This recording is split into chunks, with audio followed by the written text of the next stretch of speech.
Welcome to VL Academy. In the video, inflation accounting chapter exercise problem number 9 and 10 நம்ம பார்க்க போறோம், which is in page number 15.46. So this is the ninth question.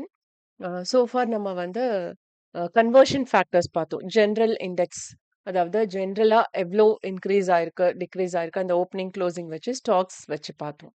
But இதுல நம்ம என்ன பார்க்க போறோம் அப்படின்னா காஸ்ட் ஆஃப் சேல்ஸ். ஸோ இங்க காஸ்ட் ஆஃப் சேல்ஸ் அப்படிங்கிறது வந்து ஒரு பொருளை விற்கிறதுக்கான செலவு. ஸோ அது ஹிஸ்டாரிக்கல் அக்கவுண்டிங், அதாவது இந்த பிஸ்னஸ் ஆரம்பிக்கிறப்போ வந்து எவ்வளோ இன்க்ரீஸ் ஆச்சு அப்படின்னா 20,000 ரூபாய் இன்க்ரீஸ் ஆயிருக்கு. ஓகே, பட் இந்த வருஷத்துல ஸ்டார்டிங்ல வந்து average current cost of opening stock வந்து 88,000. ஓகே, காஸ்ட் ஆஃப் ஸ்டாக் வந்து அதாவது காஸ்ட் ஆஃப் ஸ்டாக் சோல்ட் வந்து 88,000 அண்ட் க்ளோசிங் ஸ்டாக் வந்து 90,000. ஓகே, இப்போ நாம என்ன கண்டுபிடிக்கிறோம் அப்படின்னா எவ்வளோ இன்க்ரீஸ் ஆயிருக்கு, அதாவது கரண்ட் காஸ்ட்ல இருந்து எவ்வளோ இன்க்ரீஸ் ஆயிருக்கு அப்படின்னு பார்த்தோம்னா க்ளோசிங்ல இருந்து ஓப்பனிங்கை லெஸ் பண்ணோம்னா நமக்கு கிடைக்கும். ஸோ க்ளோசிங் வந்து 90,000, அந்த வருஷ கடைசியில வந்து இட் ஷோஸ் 90,000 rupees. அண்ட் அதோட வருஷ ஸ்டார்டிங்ல பார்த்தீங்க அப்படின்னா 88,000 காமிக்குது. ஸோ 2,000 ரூபாய் இன்க்ரீஸ் ஆயிருக்கு. Okay. இந்த ஒரு வருஷத்துக்குள்ள 2,000 ரூபாய் இன்க்ரீஸ் ஆயிருக்கு. பட் இந்த கம்பெனி ஆரம்பிக்கிறப்ப அந்த ஹிஸ்டாரிக்கல் டைம்ல வந்து எவ்வளோ இன்க்ரீஸ் ஆனதா காமிக்குது, 20,000 rupees இன்க்ரீஸ் ஆனதா காமிக்குது. ஸோ அப்பவே 20,000 காஸ்ட் ஆஃப் சேல்ஸ் ஆயிருக்கு அப்படின்னா அப்ப இப்ப வந்து எப்படி வெறும் 2,000 ரூபாய் இன்க்ரீஸ் ஆகும்? ஸோ கம்மியா இன்க்ரீஸ் ஆயிருக்கு அப்படிங்கிறது அர்த்தம். ஓகே, ரெண்டுக்குமான டிஃபரன்ஸ் என்ன? 18,000 ரூபாய் டிஃபரன்ஸ் வருது. Historical cost of sales increase in cost of சேல்ஸுக்கும் கரண்ட் இயரோட இன்க்ரீஸ் இன் காஸ்ட் ஆஃப் சேல்ஸுக்கும் 18,000 ரூபாய் டிஃபரன்ஸ் வருது. ஸோ அந்த 18,000 ரூபாய் வந்து நாம செலவு பண்ணல, இந்த வருஷத்துல நாம அந்த செலவுகள் எல்லாம் பண்ணலங்கிற மாதிரி நம்ம காமிச்சிருக்கோம். அப்ப historical cost of sales was understated. அந்த ஹிஸ்டாரிக்கல் காஸ்ட்டை விட நம்மளுடைய இந்த வருஷத்துடைய ஆக்சுவல் காஸ்ட் ஆஃப் சேல்ஸ் இன்க்ரீஸை வந்து நம்ம அண்டர்ஸ்டேட் பண்ணி காமிச்சிருக்கோம் அப்படிங்கறது தான் சொல்றாங்க. So we must increase cost of sales. Okay, நம்ம செலவுகள் கம்மியா காமிச்சா என்ன ஆகும்? நமக்கு வருமானம் அதிகமா காட்டுற மாதிரி இருக்கும். வருமானம் அதிகமாச்சுன்னா நம்மளுடைய லாபம் அதிகமா இருக்கும். Okay, so therefore the profit will decrease. நம்ம வந்து நம்மளுடைய செலவுகளை அதிகமா காமிச்சோம்னா நம்மளுடைய ப்ராஃபிட் கம்மியாகும். ப்ராஃபிட் கம்மியாகிறப்போ நம்ம டாக்ஸ் கம்மியா பே பண்ணலாம். ஓகே, ஸோ டாக்ஸ் கம்மியா பே பண்ணலாம். பிளஸ் நம்மளோட பிஸ்னஸோட ஆக்சுவல் எக்ஸ்பென்சஸும் நம்ம ப்ராப்பரா காட்டுறப்ப நமக்கு கரெக்டான ப்ராஃபிட் வரும். இல்லைன்னா that will be profit will be over stated. எனக்கு செலவு கம்மியா தாங்க ஆகுதுன்னு சொல்லிட்டு பட் ஆக்சுவல் செலவு நமக்கு அதிகமா இருக்கும். ஏன்னா ஹிஸ்டாரிக்கல் லெவல்லயே 20,000 இருக்கிறப்ப இப்ப வந்து இன்னுமே அதிக செலவுகள் தான் ஆயிருக்கணும். நம்ம அதை கம்மியா காமிச்சிருக்கோம். அதை நம்ம இன்க்ரீஸ் பண்ணி காட்டணுங்கிறது தான் இந்த ப்ராப்ளம். அடுத்த ப்ராப்ளம் பாத்தீங்க அப்படின்னா 10th ஒன்.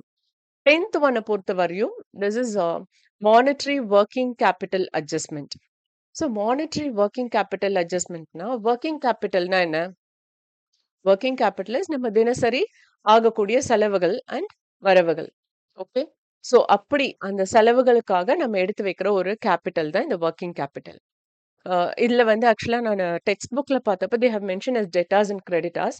பட் ஆக்சுவலா நம்ம இன்னும் ஒரு ஒரு பெட்டர் அண்டர்ஸ்டாண்டிங் உங்களுக்காக நான் சொல்லணும் அப்படின்னா இந்த ஒர்க்கிங் கேபிட்டல் எதுக்காக யூஸ் பண்ணுவோம் அப்படின்னா லைக்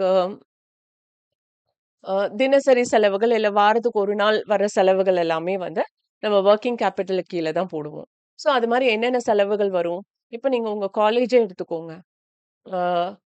காலேஜ் பஸ் ஃபெசிலிட்டி இருக்கிற காலேஜஸ் பார்த்தீங்க அப்படின்னா காலேஜ் பஸ் இருக்கு, அதுக்கு பெட்ரோல் போடணும்.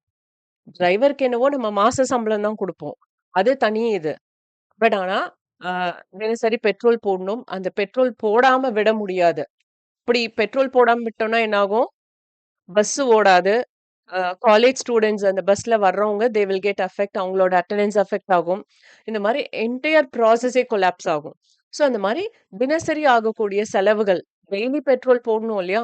அவ்வளவு தூரம் போயிட்டு திரும்ப வர்றாங்க அப்படின்னா டெய்லி பெட்ரோல் போடணும், இல்லைன்னா 2 days ஒன்ஸ் போட்டு ஆகணும். ஸோ அந்த செலவு. அதுக்கப்புறம் பார்த்தீங்க அப்படின்னா ஆஃபீஸ் ஸ்டாஃப்ஸ்க்கெல்லாம் இப்போ வந்து டீச்சிங் ப்ரொஃபசர்ஸ்க்கு வந்து அந்த அந்த அளவுக்கு ஃபெசிலிட்டிஸ் கிடையாது. காஃபி டீ எல்லாம் கொடுக்குற மாதிரி. பட் ஆஃபீஸ்ல கண்டிப்பா கொடுப்பாங்க. Because they are working beyond the college hours than the professors. So, அப்ப அவங்களுக்கு வந்து உட்காந்தே வேலை பார்க்கறதுனால ஒரு காஃபி, டீ குடிக்கணுங்கிற மாரி இருக்கும். ஸோ, அந்த ஒரு ஃபெசிலிட்டீஸ் வந்து ஆஃபீஸ் ஃபேக்கல்டீஸும் குடுப்பாங்க. இது வந்து நான் காலேஜுக்கு சொல்றேன்.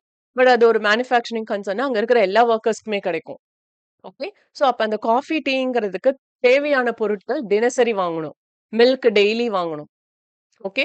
சுகர் வீக்லி ஒன்ஸ் ஆவது வாங்கணும். இல்ல அதவா மந்த்லி வச்சிருக்காங்கன்னா, இந்த பாலுங்கிறது அவங்க கண்டிப்பா டெய்லி வாங்கி ஆகணும். ஓகே. அதுக்கு யூஸ் பண்ற சிலிண்டர்ஸ் அது எப்ப தீரும்னு தெரியாது. அதுக்கேத்த மாரி நம்ம அமௌண்ட் ரெடியா வச்சுக்கணும். இது எல்லாமே வந்து அ டக்கு டக்குன்னு ஏற்படக்கூடிய செலவுகள். அதுக்கு நம்ம முதலீட்டு அதாவது கேப்பிட்டல்ல இருந்து ஒரு அமௌண்ட் எடுத்து வைக்கிறதுக்கு பேர் தான் வொர்க்கிங் கேப்பிட்டல். ஓகே. ஸோ அந்த வொர்க்கிங் கேப்பிட்டல் வந்து எந்த அளவுக்கு இன்கிரீஸ் ஆயிருக்கு. ஸோ இந்த கம்பெனி ஆரம்பிச்ச புதுசுல வந்து ஹிஸ்டாரிக்கல் காஸ்ட்ட பொறுத்தவரையும் ரூ. 40,000 எடுத்து வச்சிருக்கோம். வொர்க்கிங் கேப்பிட்டல் மட்டுமே ரூ. 40,000 இன்கிரீஸ் ஆயிருக்கு. ஓகே. பட் இது வந்து ஒரு 15 வருஷத்துக்கு முன்னாடி நடந்த விஷயம்னு வச்சுக்கலாம். 40,000 இன்கிரீஸ் ஆயிருக்கு. பட் இப்போ இந்த வருஷம் வந்து வருஷத்தோட ஸ்டார்ட்டிங்ல இட் வாஸ் 86,530.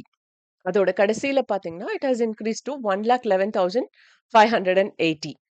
அதே மாதிரி தான் நம்ம என்ன பண்ணணும், ஓப்பனிங் அண்ட் குளோசிங்கோட டிஃபரன்ஸ் கண்டுபிடிக்கணும். ஸோ அப்படி கண்டுபிடிக்கிறப்போ, ₹25,050 தான் இன்கிரீஸ் ஆயிருக்கு.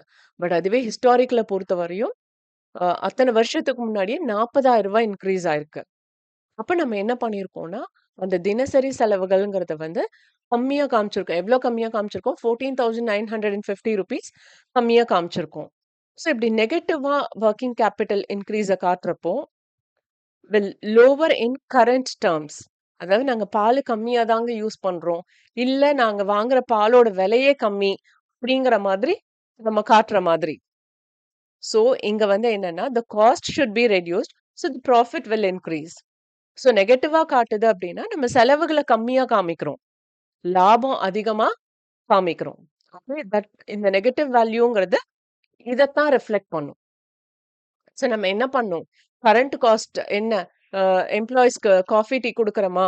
அப்ப அதுக்கான பால் விலை, இப்பத்த விலை என்ன? அப்படிங்கிறத பார்த்து நம்ம கரெக்ட்டா போடணும். ஓகே. ஸோ இதெல்லாம் எதுக்கு கண்டுபிடிக்கிறோம் அப்படின்னா, நம்ம கரெக்ட்டான விலை போடுறோமா? இல்லையாங்கிறத செக் பண்றதுக்கு. இப்ப இப்படி நெகட்டிவ் வேல்யூ வருதுன்னா, எங்க இது அஃபெக்ட் ஆகுது? எந்த இடத்துல நம்ம வந்து கரண்ட் காஸ்ட்ட போட மறந்திருக்கோம் அப்படிங்கிறத ஈஸியா கண்டுபிடிக்கிறதுக்கு ஹெல்ப்ஃபுல்லா இருக்கும். Okay. So that is what this monetary working capital adjustment. So இதுக்கு நெகட்டிவா காட்டுறதுனால நம்ம செலவுகள கம்மியா காமிச்சிருக்கோம் அப்படிங்கிறது தான் அர்த்தம். ஓகே. அண்ட் ஆக்சுவலி இந்த வீடியோலயே இந்த 11த் ப்ராப்ளம் நான் வொர்க் அவுட் பண்றதா பிளான் பண்ணியிருந்தேன். But because of lacking in time என்னால பண்ண முடியல. பட் அடுத்த வீடியோல நான் இத கன்டின்யூ பண்ணிர்றேன். Okay. So with this video is over. And இந்த வீடியோ வாட்ச் பண்ணதுக்கு ரொம்ப ரொம்ப தேங்க்ஸ். இந்த வீடியோ நிஜமாவே இன்ஃபர்மேட்டிவா இருக்குன்னு ஃபீல் பண்ணீங்கன்னா, லைக் பண்ணுங்க, ஷேர் பண்ணுங்க அண்ட் சப்ஸ்கிரைப் பண்ணுங்க. அண்ட் மறக்காம பெல் பட்டன் கிளிக் பண்ணுங்க. ஒன்லி தென் நான் என்ன வீடியோ அப்லோட் பண்றேன் அப்படிங்கிறது உங்களுக்கு நோட்டிஃபிகேஷன்ல வரும். And if you have any doubt please do comment. With this signing off, Dr. Shanti. Thank you once again.